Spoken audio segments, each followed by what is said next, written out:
plus avant. Demeurons, chère Hénone. Je ne me soutiens plus, ma force m'abandonne. Mes yeux sont éblouis du jour que je revois, et mes genoux tremblants se dérobent sous moi. Et là, Dieu Tout-Puissant, que nos pleurs vous apaisent, que ces vains ornements, que ces voiles me pèsent. Quelle importune main en formant tous ces nœuds a pris soin sur mon front d'assembler mes cheveux. Tout m'afflige et me nuit, et conspire à me nuire, comme on voit tous ces vœux l'un l'autre se détruire. Vous-même, condamnant vos injustes desseins, tantôt à vous parler, vous excitez nos mains. Vous-même, rappelant votre force première, vous vouliez vous montrer et revoir la lumière. Vous la voyez, madame, et prête à vous cacher, vous haïssez le jour que vous veniez chercher. Soleil, je te viens voir pour la dernière. Quoi? Vous ne perdrez point cette cruelle envie. Vous verrez-je toujours, renonçant à la vie, faire de votre mort les funestes après. Dieu, que ne suis-je assise à l'ombre des forêts? Quand pourrais-je, au travers d'une noble poussière, suivre de l'œil un char fuyant dans la carrière? Quoi, madame? Insensé, où suis-je que je vis? Où laissais-je égarer mes vœux et mon esprit? Je l'ai perdu. Les dieux m'en ont ravi l'usage, et non, la rougeur me couvre le visage.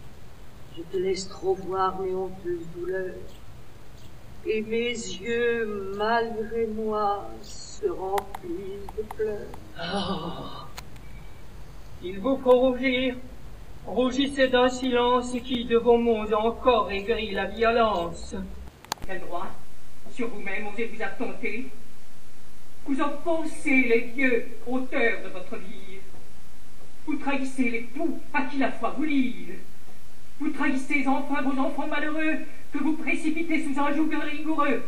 Songez qu'un même jour leur ravira leur mère et rendra l'espérance aux fils de l'étrangère, à ce fier ennemi de vous, de votre sang, ce fils qu'une Amazone a porté dans son flanc, cet Hippolyte. Oh Dieu, sans reproche vous touche. malheureuse, quel nom est sorti de ta bouche? Eh bien, votre colère éclate avec raison.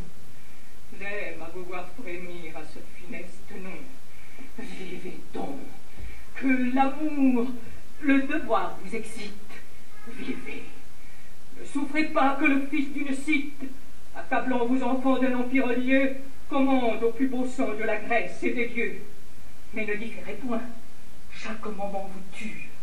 Préparez promptement votre force abattue, tandis que de vos jours prêts à se consumer, le flambeau dure encore et peut se rallumer.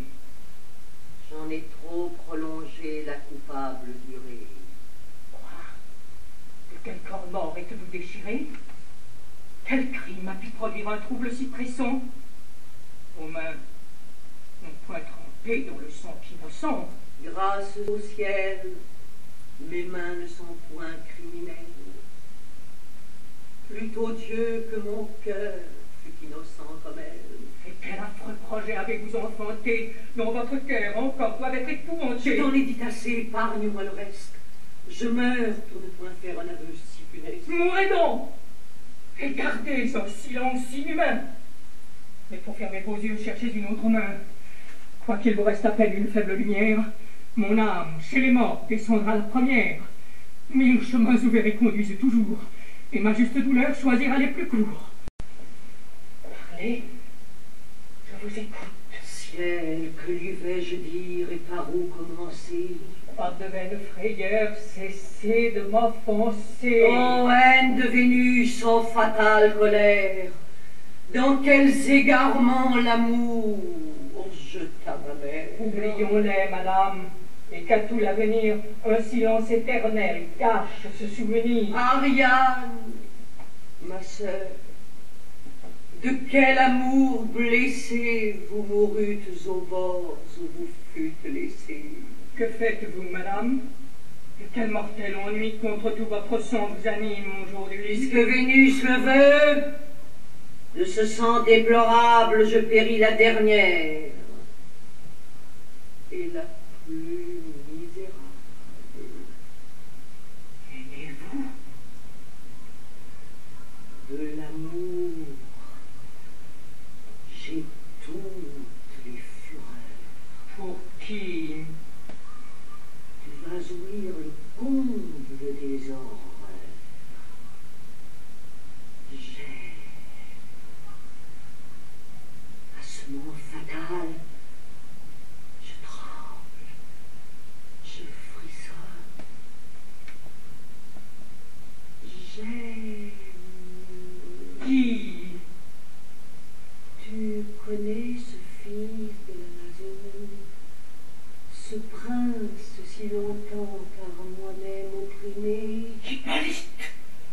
Oh, Dieu! C'est toi qui l'as nommé. Juste ciel! Tout mon sang dans mes veines se lasse. Au désespoir! Oh, crime! Oh, déplorable race! Voyage infortuné! Rivage malheureux, fallait-il approcher de tes bords dangereux? Mon mal vient de plus loin. À peine au fils d'Égée, sous les lois de l'hymen, je m'étais engagé. Mon repos, mon bonheur semblait être affermi. Athènes me montra mon superbe ennemi. Je le vis, je rougis, je pâlis à sa vue. Un trouble s'éleva dans mon âme éperdue. Mes yeux ne voyaient plus, je ne pouvais parler. Je sentis tout mon corps étrancir et brûler. Je reconnus Vénus et ses feux redoutables, d'un sang qu'elle poursuit, tourments inévitables. Par des vœux assidus, je crus les détourner. Je lui bâtis un temple et pris soin de l'orner. De victimes moi-même à toute heure entourée, je cherchais dans leurs flancs ma raison égarée. D'un incurable amour, remèdes impuissants. En vain sur les autels ma main brûlait l'encens, quand ma bouche implorait le nom de la déesse. J'adorais Hippolyte, et le voyant sans cesse, même au pied des autels que je faisais fumer, j'offrais tout à ce Dieu que je n'osais nommer. Je l'évitais partout. Ô comble de misère, mes yeux le retrouvaient dans les traits de son père. Contre moi-même, enfin, j'osais me révolter. J'excitais mon courage à le persécuter.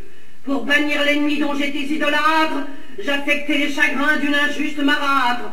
Je pressais son exil, et mes cris éternels l'arrachèrent du sein et des bras paternels. Vaine précaution, cruelle destinée. Par mon époux lui-même à Trézène amené, j'ai revu l'ennemi que j'avais éloigné. Ma blessure trop vive aussitôt a saigné.